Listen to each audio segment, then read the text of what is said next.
Hi everyone, I hope you're keeping well. I am an hour early because I've got some love map calls booked in with some of you ladies, so sorry about that, but you can catch the replay. If you are catching the replay, give me a hashtag replay, and so that I know that you're watching and taking value out of what I'm going to share with you today. So I did ask you some questions in the group if you want any support with attracting love or with dating or relationship. Not anyone has commented on it, so that's, I'm gonna take that as a good sign.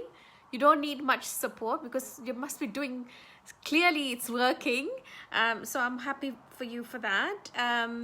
Wiki made a lovely comment, which definitely we should celebrate with her, is I can attract it now. She's saying she can attract love, which is freaking amazing. And I'm going to talk about attracting love in a second. But she also said something which really resonated with me, is now it's the fears with a new type of man, a nice man, that she needs to deal with. So the fears with a new type of man, like the nice man. So this is so familiar to me because for 7 years I dated people who were not a vibrational match to me, or who didn't tick all the boxes. Something was missing. And at that time I thought all of the good men are taken, no good men are left, all of them are married off, and all the losers are left. Yet that story was a bit contradicting, because some of my female friends who went through divorces after me met amazing men before me, and I ended up going for their weddings. And for me it was like, what is going on? But it still didn't cross my mind what could be the other reasons why I wasn't attracting love. And for me, hi Kate, my lovely, I am a bit early today because I've got some calls, love sessions at 5 o'clock to 6 o'clock, so I thought I'll come on here. So I'm glad that you caught me. And you may have heard my story, but for me the main turning point for me was when I did attract a man who did tick all of my boxes, and it was scary.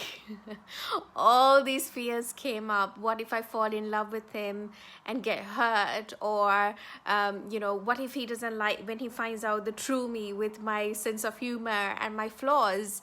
For example, before my period I turned into a right dragon. Like, when he finds that out, is he gonna run for the hills? It's harder, isn't it? The stakes are high when you meet someone that you really like. And those fears came up, and at that time I wasn't working with a coach. I hadn't done any self-development work, and what I didn't know at that time that this existed, this term called self-sabotage. All I knew is that it was like I had a split personality inside of me that was pushing him away. I was nitpicking, I was looking for flaws, and I was just literally pushing. Like, if he was like 5 minutes late to a date, I would tell him off. Or if he had fallen asleep while watching a movie, I would have told him off. And these are like subconscious ways I was self-sabotaging and pushing him away. And eventually I did push him away, because no healthy masculine man will put up with these kind of things, because it's not their job to put up with these issues that we carry sometimes from our past. And that's when I thought, oh God, I do need some help. And I started working with a coach, and it just changed my life. I wouldn't have met Yan. Even if I met Yan, I probably would have pushed him away as well if I hadn't worked on myself. And for me, the game changer was that I had no relationship with myself. I didn't even know such a thing existed. I thought I'll be happy once I meet the man. I didn't know that I could be the source of my happiness. And it was really, really uncomfortable, actually, because it felt like there were so many things I hadn't forgiven myself for. And there were so many things that I was judging myself for that was out of my control. Like my dad leaving my mum. I blamed that on myself. If I was more lovable, he wouldn't have left. Or things like, what else? Oh yeah, my age was a big issue for me. At that time, I was in my late 30s. And I thought I was embarrassed to be even single, because I was trying for 7-8 years and I was getting nowhere. And I just felt like a failure. And I really, really judged myself.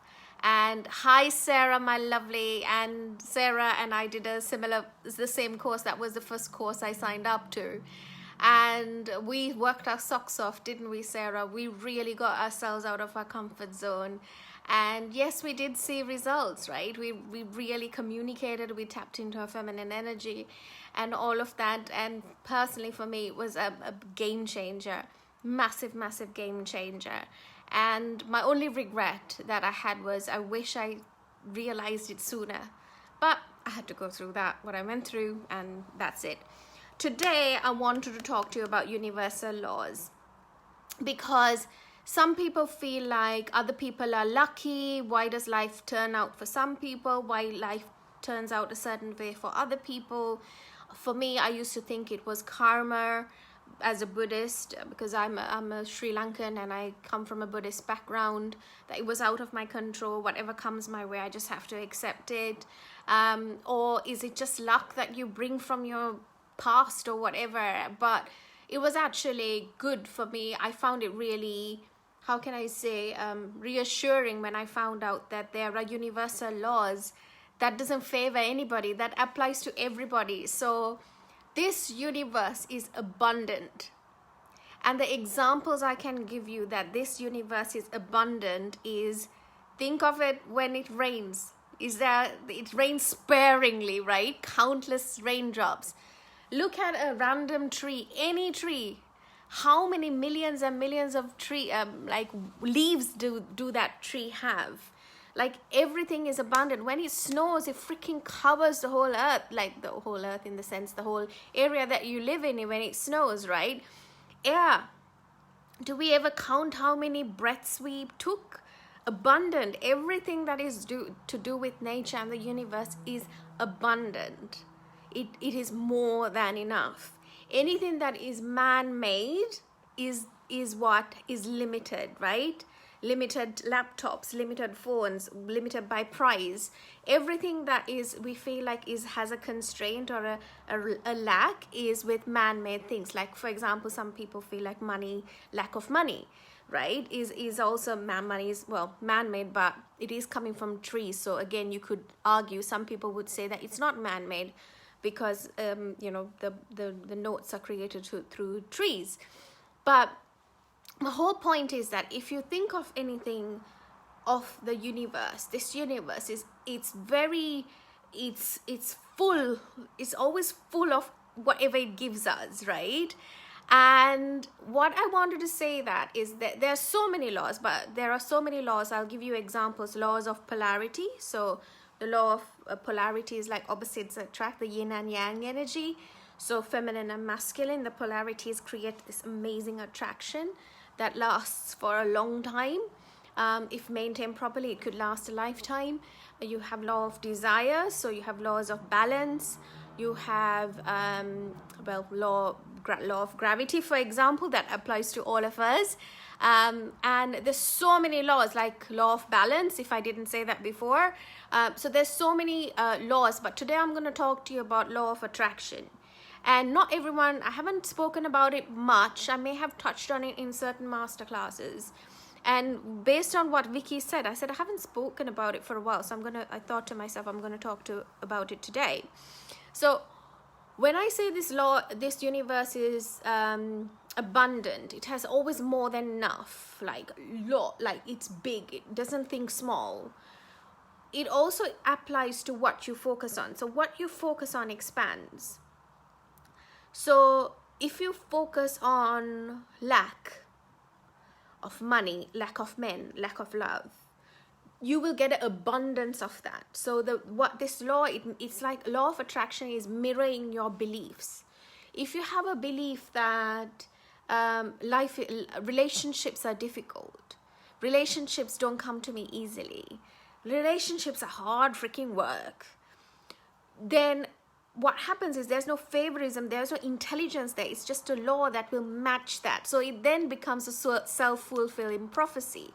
So if you're not aware of this, that's why some people think they're unlucky, and other people are luckier than them, because if you are unaware of this law.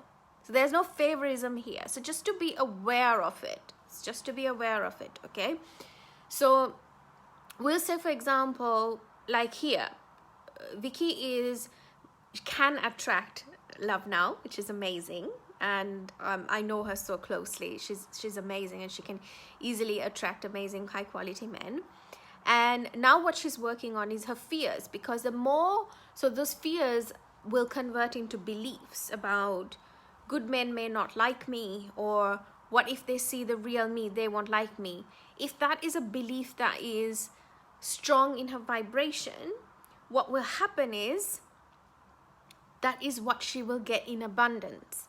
And that is what I work on very closely with clients, is that we reframe that. Like one of the high level ways that you could do it, that makes sense. Oh my God, I'm seeing hearts from Kate. It's like talking to myself all the time. So thank you so much if it makes sense. I'm assuming the hearts means that it makes sense. Is that one of the ways you can do it is through affirmations, right? You could literally do, and we call it belief stacking sometimes, is that love flows to me easily. There are good men out there. I can easily connect with these amazing men. You know, relationships are easy, relationships are fun, relationships are exciting. One of the beliefs that stopped me from attracting love was, awesome Kate, was that love doesn't last. Love goes stale with time. You know, relationships don't work with time. People start resenting each other based on what I've seen as a child, right? And what happened was I started attracting men, and after 3-4 months it used to fade away. And then I worked with my coach to really reframe that, really look for examples around me where I have seen the opposite, and really reframe that. And I changed that truth. I changed that belief, and my new belief now is that relationships grow stronger with time. Men are amazing, kind people who are trying their best, and my voice matters, and I respect myself, even things like that, like self-love. And I feel like right now, let's close our eyes and let's call in amazing beliefs, if you feel aligned to it, obviously. And if you're watching this on replay, just close your eyes and let's call in some beliefs about ourselves. Maybe you already know about these, but why not call it in again? I am good enough. I am lovable. I'm adorable. I deserve love.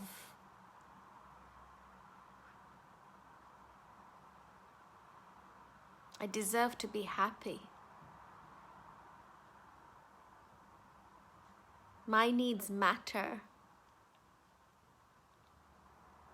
My desires matter. And it is safe to love. And if it's too difficult to feel that it is safe to love, I desire to believe in love.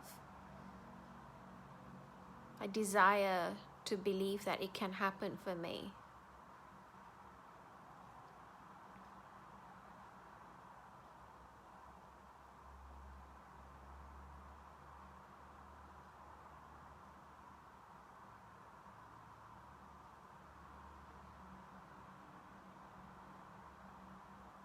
And sit with it.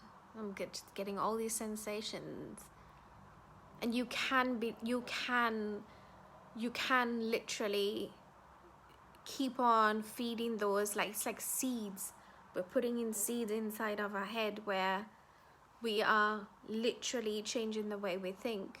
That is at a high level where I can support you here, but I work on a deeper level with my clients on these beliefs to reframe them, to really help them build their confidence by having better beliefs about themselves. For example,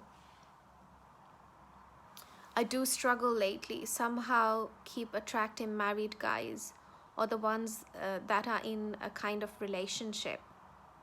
Apparently my energy is soothing, fed up with it. So let's look at it from a law of attraction perspective, right? So the universe will, there's a pattern here, right? The universe will give, the universe will give you in abundance something that is vibrating in your belief system. So when married guys and one that are in some kind of a relationship, it means unavailable men, right? Men are unavailable. And is there a belief somewhere down there that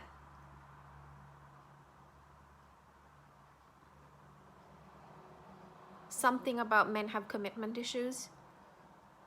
Men are not loyal. So do some belief stacking around that. I'm telling you, this stuff works.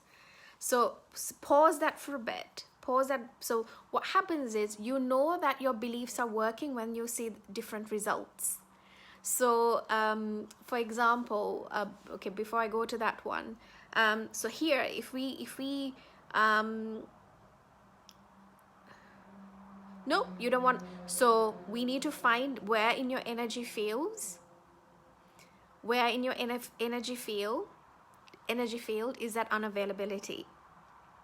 Is there a bit of a fear of getting hurt? I'm just calling out these common beliefs that come up that stop my clients. So I'm like calling it out. But for me, it's more about, is your opinion of men very low? For example, like, what if I told you men are spiritual, men are loyal, men love commitment, men are respectful, men are emotionally available, men are available, I easily attract love, things like that. The more you do belief stacking on that area, give it about 2-3 days, and when you feel a shift, you will feel that shift inside, then go back if you're doing online dating, and then you'll start attracting different. So something really interesting happened yesterday, because I do a lot of energy work with one-on-one clients, and one client could not imagine herself with this partner when we were doing this energy work, and she saw a girl with black hair. She's blonde, and she was like, that's not me. And I said, okay, let's sit with it. And that girl, that adult girl in her visualization, turned into a little girl. And she said, the girl doesn't look like her, but it is her. So I was like, okay.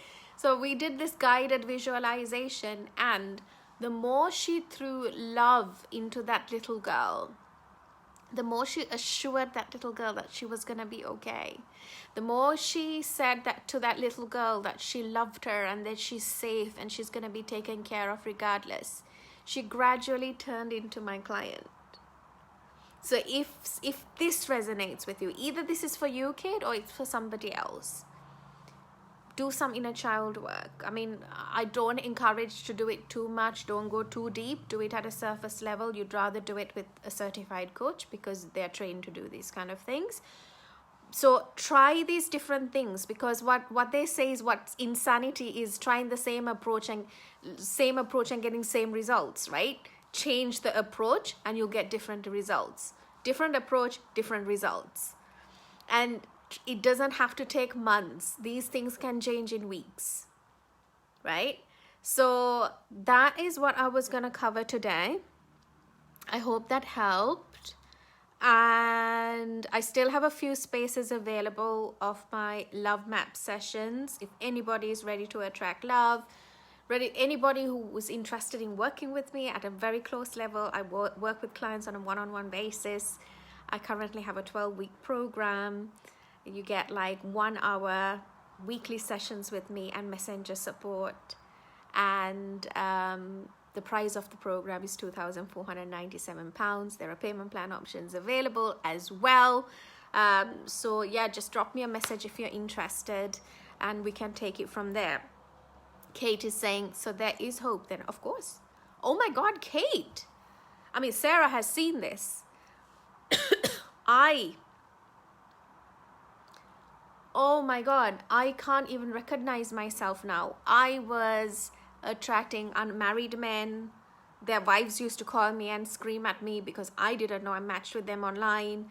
And we'll exchange numbers to talk, and then the wife would pick up the phone and scream at me. I've had worse things happen. Like, I have had all of this, and for me it was, I was emotionally unavailable towards myself. I had shut off my feelings to myself. I had no, like, the reason why was crying was, when I was raised, crying was a sign of weakness. Fear was a sign of weakness. Well, insecurity is always a sign of weakness, but I couldn't speak up and say that. So I learned to shut away emotions.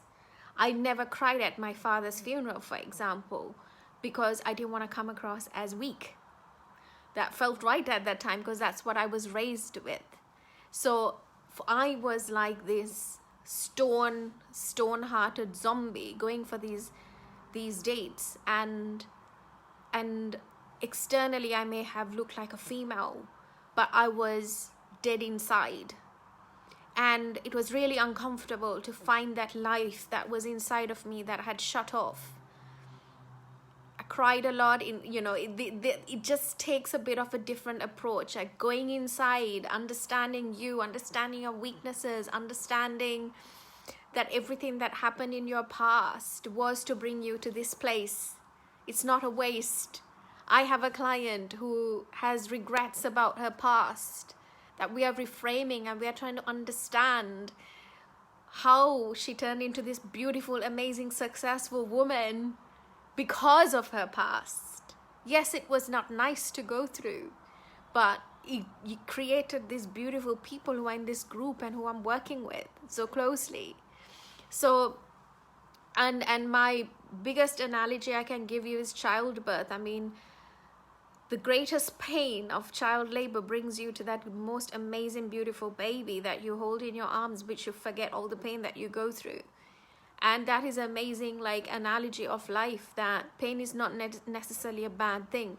What you're going through now, Kate, is pushing you to go within and understand your beliefs about yourself. Is there any availability inside of yourself? Is there any fear of letting go of control and falling in love? Is there any fear of a man will come and take my heart and crush it? Is there a fear of, it will not work out for you? Look, it's forcing you, right? Like, and now you're doing something about it and you're changing your beliefs. Yes, you have hope. Yes, you have hope. And you can get results. So yeah, don't give up. I mean, I used to think that for me, power was in the past, being in a relationship and having the power to walk away. But now I'm realizing that I've hung up onto that as massive, massive power, that I ended up walking away before and not giving people chances because I was an avoidant attachment style. I didn't know that. Today, I know how to sit with my uncomfortable feelings. I know when I want to run, when I feel like I want to run, if we argue, me and my partner rarely argue, but when we do, it is fireworks. And because we're both very similar, like attracts like, right? And today I know how to sit with my feelings and take ownership for it, either journal, punch a pillow, whatever I have to do. I know how to manage it. I still drop the ball. I still communicate wrong sometimes if I'm really angry. But the more you have courage to take imperfect action, the more you have the courage to be open to go within and to understand if something is not working out, what is going on, what is wrong, what can I change, what can I look at differently. Change happens. Change does happen. There is no hope for people who are close to learning. There's no hope for people who don't have the courage to make change happen, take risks and step out of their comfort zone. But there is hope for people like you and me and Sarah, who's on this live, who take risks and who want the best for their life. I hope that makes sense. Have a lovely weekend, girls, and I'll speak to you next week. If you have any questions, drop it in the group and I will answer it. Please don't suffer in silence. Please don't waste years and years and years of your life trying to figure it out by yourself. I did it for 7 years and it got me nowhere. So yeah, have a good weekend, girls. Thank you for joining the live as well. Take care. Bye-bye.